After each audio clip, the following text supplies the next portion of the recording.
Hello everybody, welcome back to my hair transformation. Today, look at our ng color. So as you can see, yung hair niya is uneven.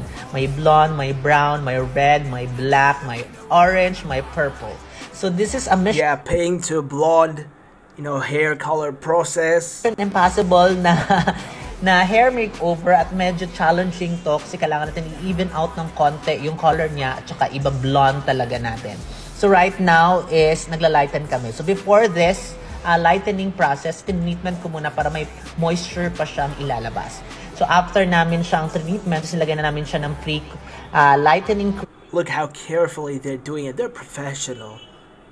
Cream para lang mag-lighten yung mga parts ng buhok. So ang application nito is ginagawa talaga namin spot by spot kasi maraming orange, maraming red. So after namin na-achieve yung level of undertone namin, is tinreatment namin ulit, nilagay namin ng protein para kumapalang yung buhok. Philip changed his hair color quite a few times in the last few months. Para yung level of absorption ng toner namin is ma-diffuse talaga yung mga warm, mga orange and yellow. At para magiging blonde talaga siya. So after the color naman is nalagay namin ng treatment kasi medyo nagda-dry na yung dulo, which is alam naman yan na magda-dry talaga yung dulo ng hair niya. This is the final result. As you can see, happy naman kami lahat at happy din siya sa nangyayari. Kahit matagal, na-achieve naman namin ang dapat namin i-achieve.